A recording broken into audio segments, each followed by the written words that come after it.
Hello, this is Rochelle Agatha, and this is the lecture on the Introduction to Accounting and Business, and it follows along in pretty much the same order as your textbook and covers all of the material. So let's get started. After you get done studying this lecture material, you will be able to describe the nature of business and the role of ethics and accounting in business. And this is the basic overview of accounting. And this text assumes that you don't know anything about accounting, so it starts out pretty slow. Secondly, you're going to be able to summarize the development of accounting principles and relate them to practice, understand why you're doing what you're doing. Next, you'll be able to state the accounting equation and define each element of the equation, which is really important. Getting it down right at the start and understanding the mechanics of the accounting equation will help carry you through the whole semester. Next, you're going to be able to describe and illustrate how business transactions can be recorded and resulting in different elements changing in the accounting equation. And then you'll be able to also understand the basic financial statements of a proprietorship and explain how they interrelate. The first objective is to describe the nature of a business and the role of ethics and accounting in business. There are three main common forms of business organizations.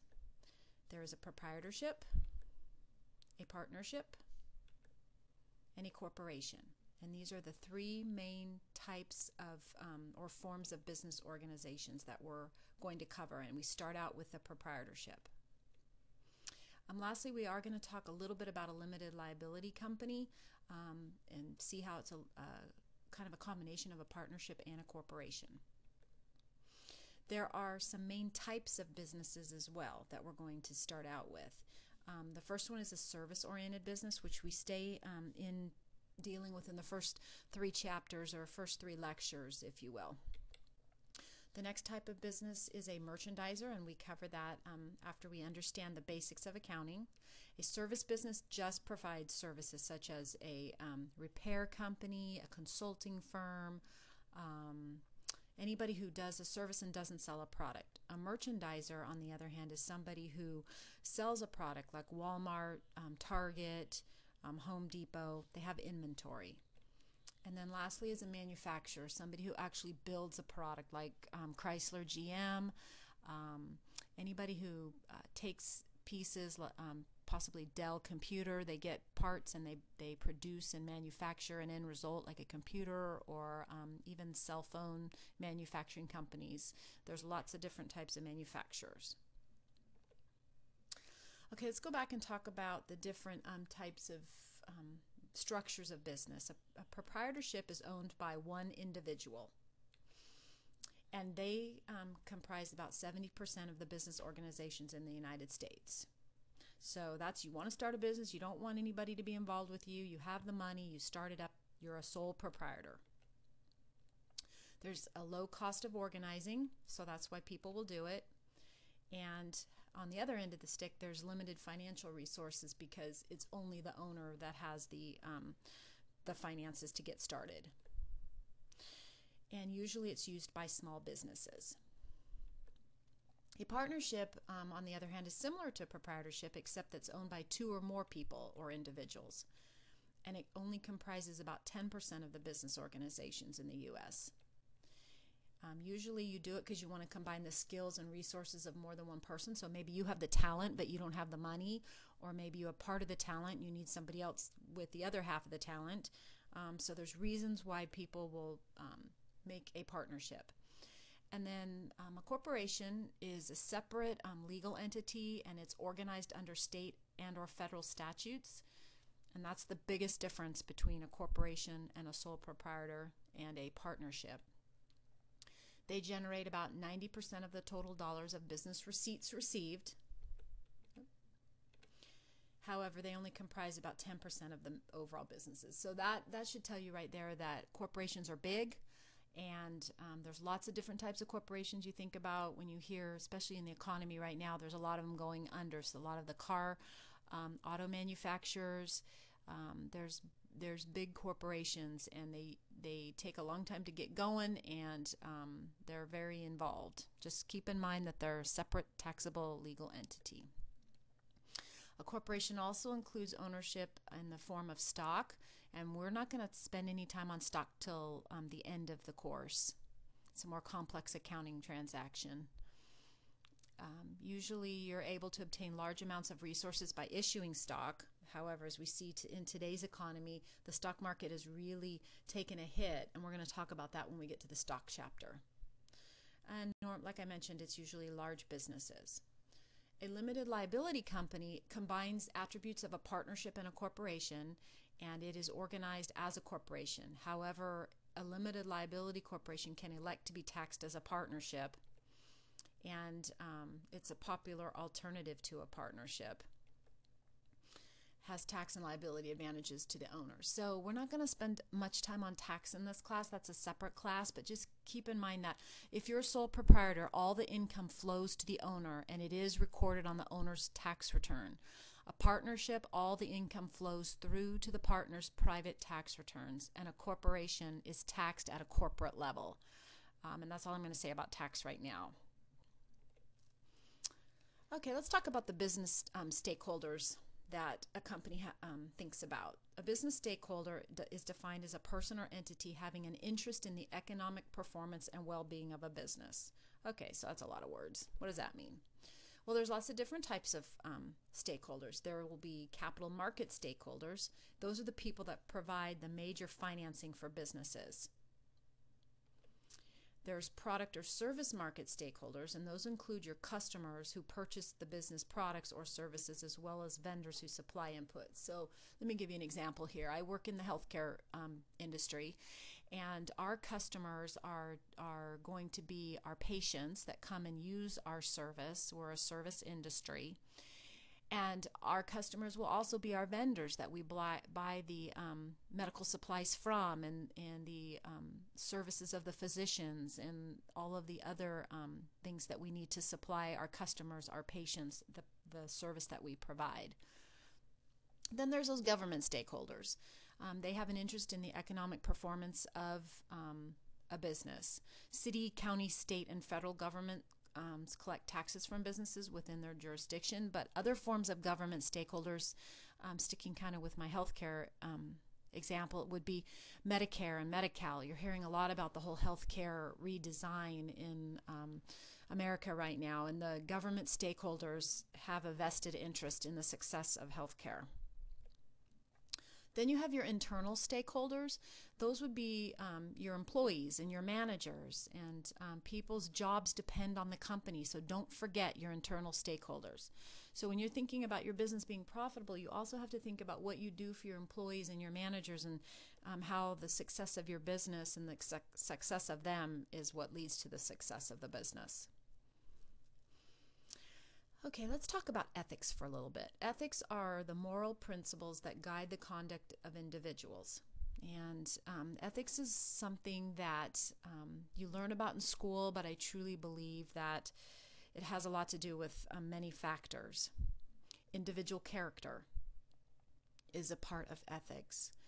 Firm culture is a part of ethics. And of course, laws and enforcement are a part of ethics. So you can't teach a person their individual character, and firm culture is built around the types of individuals that you hire, and then the laws and enforcement of laws really takes place with the management that you hire and the executive teams. So let's go back to accounting and how it's defined. Accounting can be defined as an information system that provides reports to stakeholders about the economic activities and condition of business. Well, that's a lot of words. I like to say accounting is the language of business.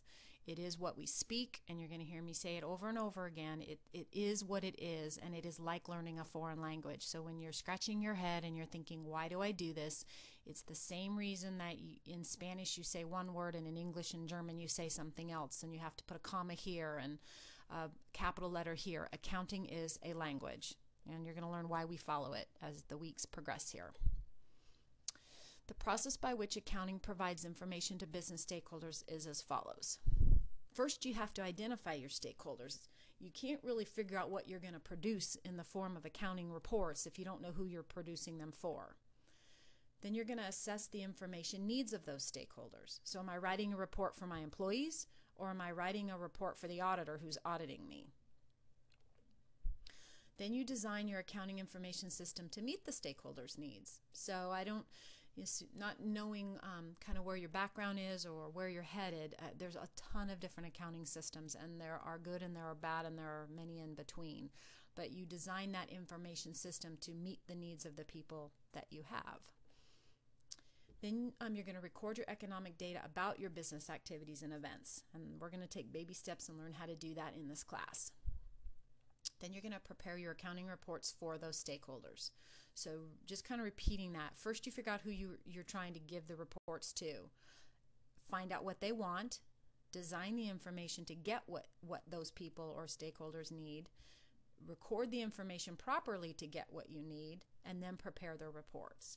And it's kind of a fluid system, and you always have to be checking yourself. So here's a picture. I snagged this out of the Warren Reeve and Dew Cock book, and this shows you your different stakeholders, and you can see there's managers and employees, customers, banks and owners, suppliers, government. In healthcare, you can throw patients out, as a customer. Any kind of business that you could think of. If you're a little cleaning business, your customers are going to be the people's houses that you clean. If you're a school, your customers are going to be your students and the parents of the students. So you really need to understand who those stakeholders are. Okay, financial accounting is primarily concerned with recording and reporting economic data for a business, and that's the class you're in right now, is financial accounting. Managerial accounting uses both financial accounting and estimated data to aid management in running operations. So there is a difference between these, and they are two different classes. I know in the positions I have had and currently have, I not only do financial accounting, which is typically referred to as month-end close and financial reporting and getting the books right and clean cutoff. And then on the other end of the stick, in the jobs that I've held and currently hold, there's managerial accounting, where I look at profitability analysis and cost accounting and return on investment. And those are all a managerial type accounting topic. Accountants are employed by business firms or not-for-profit organizations and are said to be employed in the private accounting sector. Accountants and their staff who provide services on a fee basis are said to be employed by public accounting. So those would be CPAs, CPA firms. I noticed there's a spelling error in my slide there. Sorry. I'll fix it next time. So that's public accounting. And then I know there isn't a slide in there. They don't really talk much about this at the lower level of financial accounting, but there's also governmental accounting, and that would include accountants that do accounting for the IRS, for cities, for counties, for the state. So there's a whole governmental accounting sector out there, and it's huge. I've worked in the government sector before in accounting, and there are governmental accounting classes at the four-year institutions. Okay, our objective 2 is to summarize the development of accounting principles and relate them to practice. Okay, you might hear them referred to as concepts or principles, so I use the terms interrelated. The business entity concept or principle limits the economic data in the accounting system to data related directly to the business. Okay, what that means in words is if you are a sole proprietor and you own a repair service company, you keep a separate set of books on your repair service company, and you put your private stuff in your own set of books. You don't commingle them. Then you have the cost concept or principle, and that's the basis for entering the exchange price or cost of an acquisition in the accounting records. So in other words, you only record the transaction at the cost or the exchange price. You don't get to add markup in it and just kind of pick a number out of the hat. It's very methodical. Another concept or principle we're going to talk about is the objectivity concept, and that requires that accounting records and reports be based upon objective evidence. There's no subjectivity in accounting, even though at times it seems like there is. It is all objective. The unit of measure concept or principle requires that economic data be recorded in dollars. Okay, so in accounting, we're using dollars. We're not using any other form of currency. It's a dollar. Let's do a little example. Okay, so on March 1st, Smith's Repair Service extended an offer of $115,000 for land that had been priced for sale at $135,000. On March 15th, Smith's Repair Service accepted the seller's counteroffer of $125,000. Okay, so if there was an offer, then there was a counteroffer. On April 1, the land was assessed at a value of $100,000. Okay, so now there's some new assessment going on. On May 1, Smith's Repair Service was offered $150,000 for the land by a national retail chain. Okay, now remember back on March 15th, Smith's Repair Service accepted the seller's counteroffer of $125,000. At what value should the land be recorded in Smith Repair Services books, the general ledger? $125,000. Under the cost concept, you record what you do at the price that you pay, and that is the cost. So this is just a little example to show you that there's a lot of stuff that goes on in business. There's offers, there's counter offers, there's assessments, there's valuations, but you always go back to what did something actually cost you. Okay, let's go into Objective 3. Objective 3 is state the accounting equation and define each element of the equation. Okay, you're going to hear me talk a little bit during this class about what I would put on my card.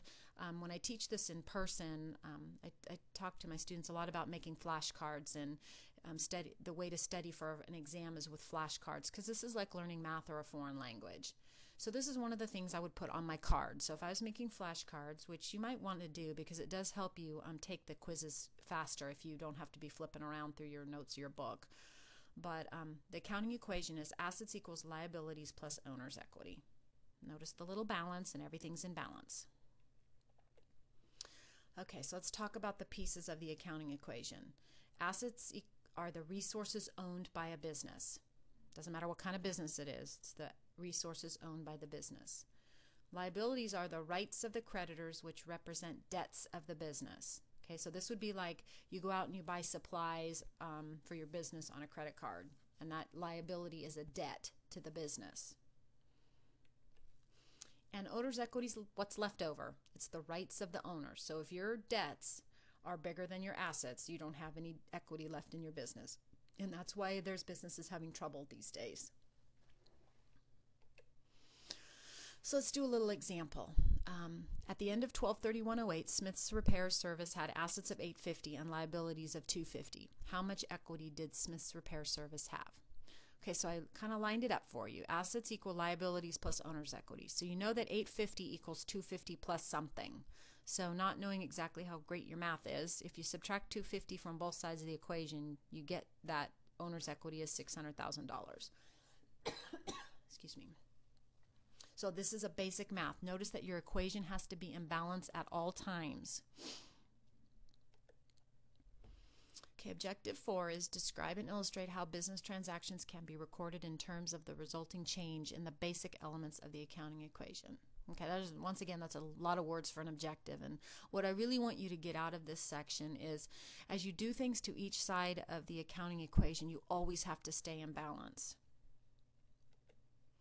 A business transaction is an economic event or condition that directly changes an entity's financial condition. So a business transaction would be paying your employees, writing a check for supplies, receiving money from your customers. All those are individual business transactions, and they affect the operations of the business. So here is a typical accounting worksheet, and this is how we learn to do accounting to start out, in a worksheet format. And so what I want you to see here is that your assets equal your liabilities plus your owner's equity. Your assets, the typical ones we start out with in this class, are cash, accounts receivable. Those are the amounts of money that people owe you for you performing services where they didn't pay you on the spot. And supplies. Accounts payable are the debts that you owe for things you bought without paying cash. Capital is the investment of the owner. Drawing is what the owner takes out of the business. And fees earned are your revenues. And then I just put all expenses in one column for now because there's lots of different types of expenses. So if you added up those totals, your assets are $27,250, your liabilities are $550, and your owner's equity is $26,700, and those equal each other. Owner's equity is made up of an initial capital investment plus any revenues, less any expenses, minus any withdrawals, and that's your ending equity. So you need to keep that in mind, that owner's equity is several things going on the right-hand side of the equation. Okay, here's another way to look at it, that owner's equity is increased by the owner's investments and revenues, and it's decreased by the owner's withdrawals and expenses. So it's just another way to look at it. Okay, so on January 1, 2008, Chris Smith begins a business that will be known as Smith's Repair Service. It's kind of the one we were talking about a minute ago. He invests $25,000 into the business, so he has assets of $25,000. And then he has an investment of $25,000. So notice that something happens on both sides of the equation. So I'm going to say this a couple different ways. We're going to learn about debits and credits in the next section, but for every transaction on one side of the equation, there has to be something on the other side, or a corresponding addition or decrease on the same side of the equation. You have to stay in balance. So there's always two things at a minimum happening for every transaction. So keep that in mind. Okay, objective 5 is describe the financial statements of the proprietorship and explain how they interrelate. Okay, we're going to talk about the basic financial statements. Remember, this is an overview chapter, so if you feel like I'm covering a lot of material or possibly speaking too fast, just keep in mind that each of the next chapters is going to delve into these overview concepts in more detail. Accounting reports are called financial statements, and they provide summarized information to the owners. And just speaking from experience and a lot of years in industry, financial reports and statements are used by all of your stakeholders for one form or another. The income statement is a summary of the revenue and expenses for the specific period of time, such as a month or a year. So your income statement is a summary of revenue and expenses for a given period of time. You might hear people call it a P&L, an income statement, a revenue and loss statement. There's different terminology. The statement of owner's equity is a summary of the changes in the owner's equity that have occurred during a specific period of time. So remember earlier I showed you that owner's equity is made up of a capital investment plus revenue, less expense, less withdrawals. So the owner's equity statement is a summary of changes in the owner's equity. So let's kind of go over an example. This is the San Diego designer puppy store and couture. Here's their income statement for December 31. Notice they have net income of $61,230. Notice that that is a summary of your revenues less your expenses. There's all your different expenses. And see that that net income flows to your statement of owner's equity. It sits there on the owner's equity statement. Okay? A balance sheet, let me go back again. Their owner's equity statement, notice it has an ending owner's equity statement balance there of $121,230. Okay. A balance sheet is a list of the assets, liabilities, and owner's equity as of a specific date. So keep that statement in mind. So here you have your owner's equity statement, and notice you need to do the owner's equity statement to get the ending owner's equity so that you can do the balance sheet. Notice the $121,230 appears on the balance sheet also at $121,230. And notice that my total assets equals my total liabilities and my owner's equity. And the pieces of my balance sheet are my assets. There's my cash, my supplies. We're going to learn about prepaids, inventory. And then on my debt side, I have accounts payable, wages payable, and I have notes payable. We're going to learn about all these different things. But when all's said and done, my balance sheet balances. Statement of cash flows, we're going to cover at the very, very end very lightly in this class. It is not one of the three main financial statements. It is a fourth financial statement. It serves a purpose. It tells the reader where your cash went and where it came from. And that's about all I'm going to say about it right now. Okay, let's talk about the interrelationship of all the financial statements. The income statement, as I mentioned, reports revenue and expense for a period of time based on a concept called the matching concept. This concept is applied by matching expenses with revenues generated during a period of time. And this is different than the cash basis of accounting. You're going to hear me talk about accrual accounting and the matching concept a lot, because people that have never done accounting, they think about cash as the driver, and it's not. It's when things occurred, when the revenue was generated, and the expense that needs to be matched with it. The excess of revenue over expense is called net income or net profit, and if expenses are bigger than revenue, then it's an excess of a loss. The statement of owner's equity reports the changes in the owner's equity for a period of time. So as you saw previously when I showed you the owner's equity statement, you have to do your income statement first, and then you can get your owner's equity statement. And then lastly, you do your balance sheet, and the balance sheet reports the amounts of a firm's assets, liabilities, and owner's equity at the end of a period of time. So the income statement is for a period of time. The owner's equity statement is for a period of time, and the balance sheet is at a given point in time. The income statement and the statement of owner's equity are interrelated.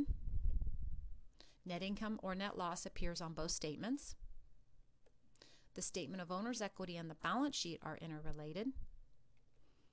The owner's capital at the end of a period on the statement of owner's equity also appears on the balance sheet, as you saw in the puppy couture.